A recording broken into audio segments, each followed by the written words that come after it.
자, 올 한 해 시장을 간단하게 정리를 하고요. 내년 시장을 또 우리가 어떻게 준비를 하고 어떤 섹터에 관심을 가지면 될지 한번 살펴보는 시간을 가져보도록 하겠습니다. 지금 녹화를 하는 날은 2021년 12월 31일 올해의 마지막 날입니다. 자, 그 어느 해보다 개인적으로는 상당히 어려웠었던 2021년 주식 시장인 것 같습니다. 자, 보시는 것처럼 이게 작년 10월이거든요. 작년 10월에 최저점 2020년 10월 최저 2266포인트를 찍고서 거의 뭐 10월, 11월, 12월 거의 3개월, 두 달? 3개월? 다이렉트로 3200포인트까지 무려 지수가 1000포인트가 올라섰던 구간이 있었습니다. 이 당시에 정말 뭐 사면 다 올라갔었죠. 어떤 종목이든 그냥 사면 올라가는 구간이었는데 항상 그렇듯이 시장은 계속 올라가지는 않잖아요. 삼성전자가 1월 8일 금요일 날 7%, 저는 전자가 7% 올라가는 것도 이때 처음 보는 것 같아요. 개인적으로는 이미 그 전부터 12월 24일에 크리스마스 이브 때 전자가 5%, 그리고 수요일 날 3%, 2% 오르더니만 갑자기 이 상승의 클라이막스가 나오기 시작했죠. 1월 8일 날 7% 나왔고요.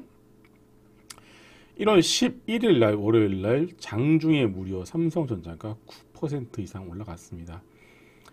이때 이상하다라는 생각을 했던 외인과 기관은 거의 다 털었고요.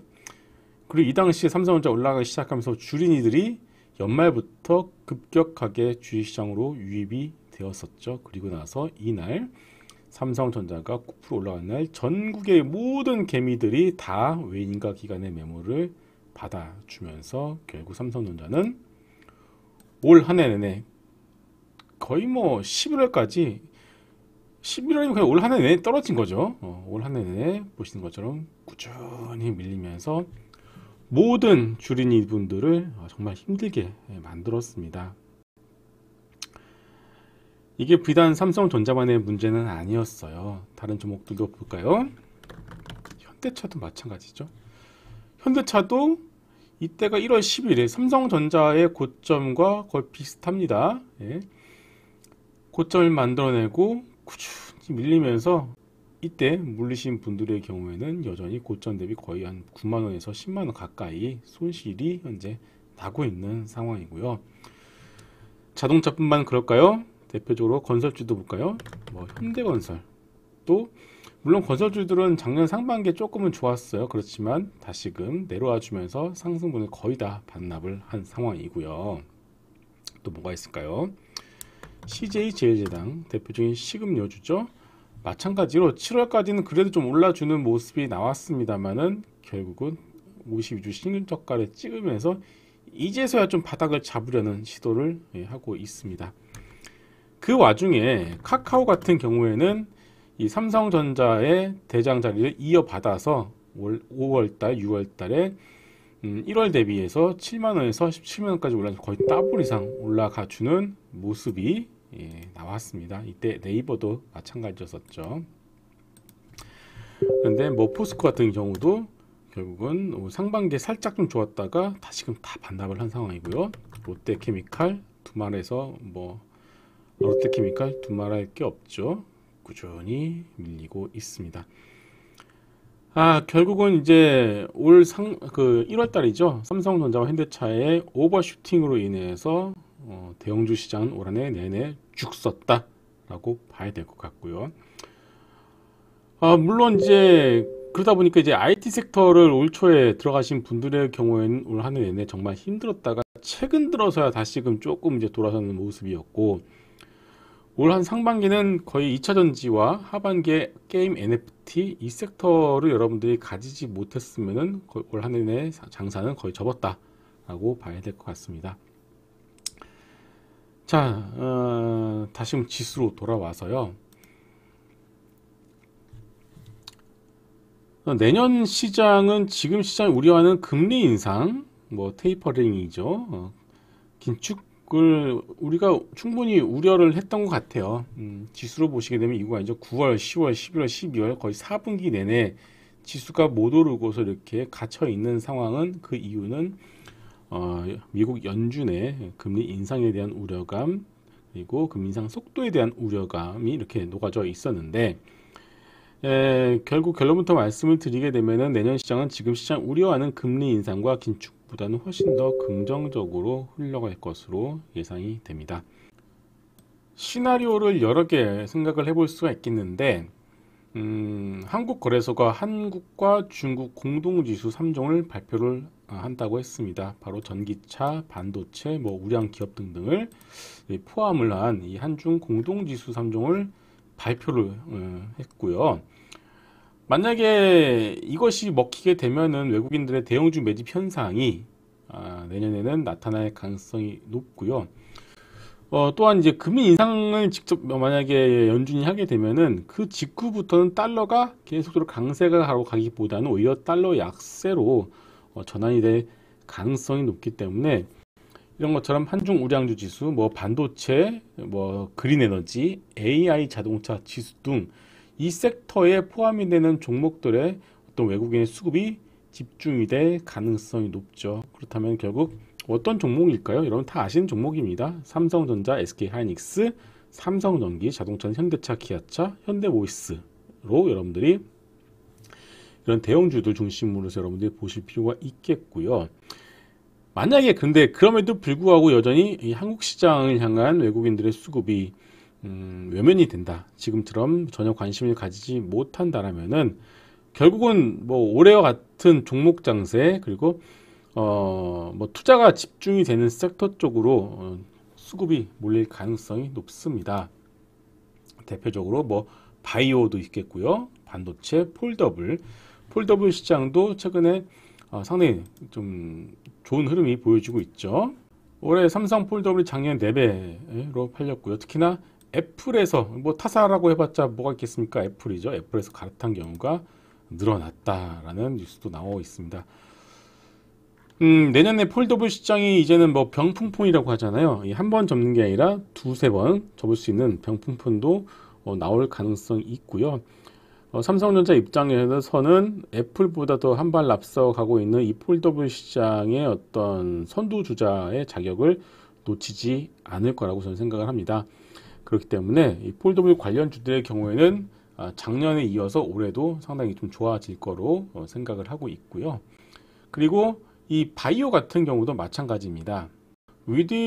저는 코로나 때문에 임상을 비대면밖에 안 되다 보니까 임상을 못 했는데 이제는 위드 코로나로 인해서 위축됐던 임상 시험이 이제 재개가 되겠죠. 내년에는 결국은 이쪽 섹터 바이오 라이센스 아웃 기대감을 가지고 있는 섹터와 또한 이 얼마 전에 그 삼성전자가 미국의 바이오젠이라는 회사를 인수를 할 거다라는 루머가 돌았는데 일단 삼성 쪽에서는 이제 부인을 했습니다만 바이오젠이 뇌 질환에 특화된 회사잖아요. 과연 그 뉴스가 삼성은 부인했지만 괜히 나왔을까? 솔직히 아니땐 굴뚝에 연기가 날 리가 없거든요. 특히나 그 정도의 기사 내용을 쓸 정도면은 어느 정도 얘기가 되었으니까 아마 썼을 거라고 저는 생각을 해요. 결국 면역 항암제뿐만이 아니라 쉽게 해서 치매죠. 결국은 누구도 정복하지 못했던 이 치매, 이 뇌질환 관련 종목들의 경우에는 2022년도에 바이오 섹터 붐이 다시 돌아오게 된다면은 또 뇌질환 섹터 쪽에 강점을 가지고 있는 이 회사들 여러분들이 좀 관심 있게 보실 필요가 있을 것 같고요. 또 하나 2021년에 이어서 2022년 애플카도 있고 샤오미도 차를 만든다라고 그러고 결국은 뭐겠습니까? 차에 그 전기차로 가게 되면은 배기량이 얼마니 이제 그런 것들보다는 결국은 전기차의 성능은 다 거기라고 저는 생각을 해요. 물론 배터리 효율이나 그런 부분은 있겠지만은 제가 개인적으로 생각할 때 전기차 다음 세대 이런 애플도 뛰어들고 샤오미도 뛰어들고 이런 기존의 IT 그리고 플랫폼 기업들이 뛰어드는 이 전기차 시장에서의 경쟁력은 결국 누가 얼마나 더 자율주행을 잘 하느냐일 것 같습니다. 현대차가 이번에 아이오닉 5를 팔고 있는데 아이오닉 5 관련해서 자율주행에 대한 얘기들은 거의 나오지가 않고 있어요. 그런데 이 테슬라를 운행하시는 분들의 경우에는 이 자율주행에 대해서 상당한 만족을 하고 계십니다. 테슬라의 품질이 뭐 단차도 있고요. 여러 가지 좀 품질 기존의 완성차 대비해서 당연히 경험이 적기 때문에 자동차의 품질 자체는 조금 떨어질 수밖에 없는데 이 자율주행 기술만큼은 뭐 전혀 따라잡지를 못하고 있는 상황이에요. 그래서 뭐 아우디도 그렇고 BMW, 벤츠도 이제 테슬라보다 앞서서 자율주행 3단계를 내놓을 거라는 얘기도 있는 것처럼 결국 이제 소비자의 선택의 기준은 어떤 차가 더욱더 완벽하게 자율주행을 할 수 있느냐. 아마 이 부분이 가장 큰 자동차 시장의 화두로 자리를 잡을 거라고 저는 생각을 합니다. 그래서 이쪽 섹터 역시 여러분들이 보실 필요가 있을 것 같고요.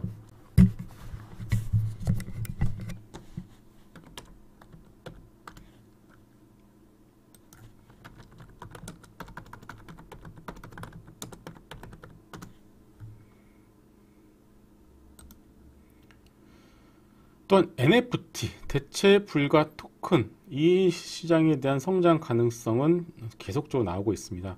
뭐 현재 시장 규모가 269억 달러인데 뭐 이게 더 커진다라는 거겠죠. 어떻게 보면은 인간의 이 소유에 대한 욕구는 우리가 오프라인에서 내가 어떤 물건을 가지고 싶다라는 걸로 대변할 수 있는데 메타버스 세계로 들어가게 되면은 그 안에서도 나만이 어떤 소유를 하고자 하는 욕구는 분명히겠죠. 우리가 그 리니지만 보셔도 아시잖아요. 리니지 그 세계 내에서 어떤 그 집행검의 가치가 수천만 원을 웃돈 이유가 뭐겠습니까? 안 한 사람은 솔직히 상관없는데 그것을 하는 그 세계의 사람들에 있어서는 그 재화는 그만큼의 값어치를 하는 거겠죠. 자, 그렇다면은 메타버스라는 것은 결국 리니지 세계가 확장이 된 거라고 저는 생각을 해요.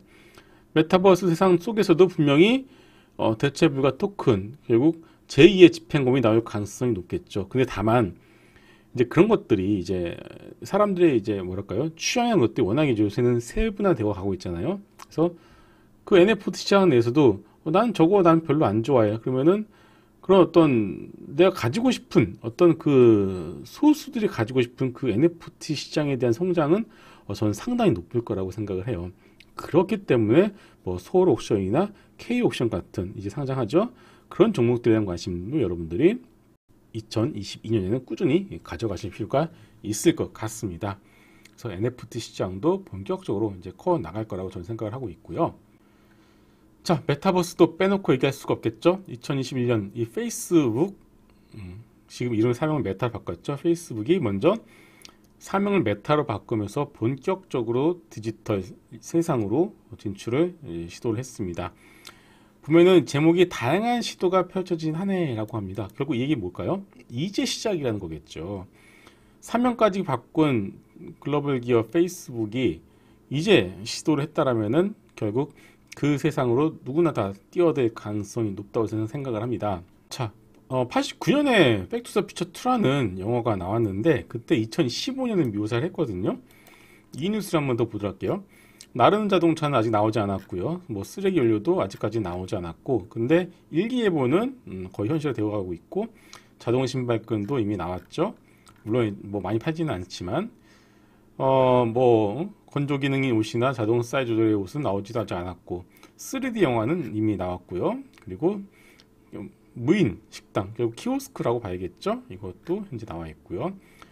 호버보드는 뭐 아직까지는 이제 시제품만 나와 있는 상황인데 이게 뭐 그렇게 아직까지는 나오지 않은 상황이고, 그리고 뭐 음성 인식 TV 나와 있고요. 그리고 영상 통화 당연히 나와 있고요. 자, 이겁니다. 이 사람이 VR 글래스 같은 걸 쓰고서 그 안에서 뭔가를 하고 있죠. 결국 뭐죠? 이게 말이 전자 안경이지 VR 글라스잖아요. 결국 이 VR 글래스, 우리가 그 레드 플레이 원이라는 영화를 통해서 정말 잘 살펴볼 수가 있는데, 결국 이런 부분들이 이제는 2022년부터 본격화될 가능성이 높다고 저는 생각을 합니다. 우리 주변에 오큘러스 퀘스트 2 이 VR 글래스를 가지고 있는 사람이 많나요, 여러분들? 근데 저는 아니라고 생각을 해요. 아직까지는 일부 마니아들만 우리 주변에서 하고 있는데, 오큘러스 VR 앱이 성탄절 웹스토어 1위로 들어갔다고 합니다. 보세요. 근데 아직까지 저희 주변, 여러분들 주변에도 이거를 그렇게 많이 하는 사람들 못 본 것 같아요. 그 얘기가 뭐냐? 아직까지 이 시장이 이제 뭐 개화도 아니죠. 개화 직전이다 저는 생각을 해요. 그래서 이번 2022년 CES에서도 VR, AR 글래스에 대한 것들이 화두가 되고 있는 것만큼 오큘러스 그리고 이런 VR 글래스의 경우에는 여러분들이 2022년에도 관련 주식들을 꾸준히 보실 필요가 있다라고 말씀을 드리도록 하겠습니다. 자, 이렇게 해서 좀 2022년에 관심을 가져볼 만한 섹터에 대해서 한번 말씀을 드렸고요. 마지막으로 이 연봉을 한번 보면서 우리가 내년 시장도 한번 간단하게 예측을 해보도록 하겠습니다. 자, 우리가 이제 보시면 코스피 지수의 연봉이거든요, 이게. 그러면은 이게 코스피 지수는 2011년도에 한번 고점 2200포인트를 달성을 하고 거의 1, 2, 3, 4, 한 6년, 7년 동안 이거를 뚫지 못하다가 2017년에 한번 박스권을 뚫어냈고요. 다시 되돌림이 왔고 다시 잡아난 다음에 코로나 사태가 터지면서 어떤 이런 세상이 바뀐 속도가 훨씬 빨라졌다고 저는 생각을 합니다. 밀렸다가 바로 돌파를 해주면서 어떻게 보면 2021년이 어려웠던 이유는 2020년도에 거의 저점과 고점이 마이너스 34%에서 플러스 30%까지 엄청난 변동성을 보여주면서 뚫어냈던 한 해였기 때문에 올 한 해가 저는 밀리지 않은 것만 해도 정말 감사하다고 어떻게 보면 생각을 해요. 물론 올 한 해 시장을 참여했었던 여러분들의 경우에는 주린이들 분들의 경우에는 정말 어려웠겠지만 결국 냉정하게 객관적으로 보게 되면은 올 한 해는 작년에 엄청난 변동성을 이겨내고서 장대 양봉으로 끝난 만큼 올 한 해는 그냥 쉬어가는 한 해였구나라고 우리가 생각을 해볼 수 있을 것 같습니다. 이 다음에 이 봉 모양이 이거를 감싸는 양봉으로 저는 전개가 될 가능성이 일단 높다고 생각하고 만약에 뚫고 나서 그냥 이런 박스권의 흐름을 또 이어간다면은 아마 옆으로 밑으로 밀리기보다는 옆으로 횡보할 가능성이 높을 것 같습니다. 만약 이게 저점 올해의 저점이죠 2822포인트를 깨고 밑으로 내려간다면 정말 힘들어질 것 같아요. 2500포인트까지 여러분들 열어보시고서 시장을 봐야 되겠지만 아직까지는 그런 비관적인 어떤 전망보다는 최소 횡보라는 뜻은 뭐죠? 종목 장세 그리고 펀더멘탈에 기한 성장주 투자의 어떤 흐름들이 이어질 가능성이 높은 것 같고요. 만약에 저점을 깨게 되면은 뭐 보수적인 관점으로 2022년은 봐야 되겠지만 이걸 깨지 않고 올라가는 모습이 나온다. 결국 앞서 말씀을 드린 것처럼 뭐 삼성전자, SK하이닉스, 현대차와 같은 그런 대형 우량주들을 통해서 외국인들 수급이 들어오게 되면은 대형주 중심의 장세가 펼쳐진다. 이렇게 우리 세 가지 시나리오를 가지고서도 기술적으로도 살펴볼 수 있을 것 같고요. 코스닥 시장 어떻습니까? 저는 코스닥 시장 탐내 깔끔한 것 같아요. 코스닥 시장이 971포인트를 올해 고점을 돌파했어요. 2000포인트가요. 2001년 거의 20년 만에 처음이에요. 이거는 저는 이거 되게 의미 있다고 봅니다. 그래서 코스피 시장도 마찬가지겠지만 결국 2020년 우리가 더 주목을 해야 될 거는 코스닥 시장이지 않을까. 이런 장대 양봉이 나오지 않으란 법이 없거든요. 물론 이때는 이제 닷컴 버블이었지만 정말 20년 동안 거의 횡보하다가 이번에서 고점을 뚫어내고 거래량까지 튀어오르고 있다는 거. 이건 누가 보더라도 어떻습니까? 이 다음의 모양이 밑으로 꺾이는 어떤 음봉의 모양보다는 어떻습니까? 위로 올라가는 장대 양봉의 모양이 나타날 가능성이 높지 않을까요? 물론 되게 이거는 근거도 없고 단순히 이런 연봉만 가지고서 예측을 한 저만의 뇌피셜일 수 있겠지만 아까 말씀드렸지만 AI, 뭐 자율주행, NFT, 메타버스, 폴더블, 반도체, 자율주행, 뭐 바이오 등등 이 성장주, 투자가 집중된 섹터에 어떤 관심을 가지게 된다면은 코스피 대형 전통 우량주보다는 코스닥 시장에 대한 관심이 조금 더 높아질 가능성이 있을 것 같습니다. 그래서 여러분들 이 점을 보고서 한번 시장을 보시면은 아마 2022년 매매를 하실 때 이거는 우리가 이렇게 시나리오를 생각했는데 진짜 이렇게 흘러가네. 혹은 이렇게 가니까 내가 이렇게 대응을 해야겠구나. 약간은 뭐랄까요? 가이드가 좀 되지 않을까 싶습니다. 그래서 한쪽으로 쏠린 가이드가 아니라 여러 개의 시나리오를 놓고 우리가 미리 생각을 해볼 수 있다는 것은 2022년 투자 전략을 세우는 데 있어서도 정말 유용하지 않을까 싶습니다. 자, 이렇게 올 한 해를 한번 간단하게 되짚어 봤고요. 그리고 내년에 우리가 주목해야 될 섹터, 그리고 지수의 어떤 시나리오 등을 여러분과 함께 살펴보는 시간을 가져보았습니다. 올 한 해 여러분 너무 고생 많이 하셨고요. 내년에는 정말 더 올해보다 더 나은 성과를 여러분들이 가져가시기를 정말 기원하겠고요. 내년에도 저희 채널 매일매일 오셔서 제가 드린 종목들 어느 것 하나 버릴 게 없는 종목들입니다. 충분히 수익을 낼 수 있는 어떤 시장의 주도 섹터, 주도 종목 위주로 가져오니까 매일매일 관심 있게 보셔도 좋을 것 같습니다. 네, 여러분들 정말 수고 많이 하셨고요. 새해 복 많이 받으세요. 감사합니다.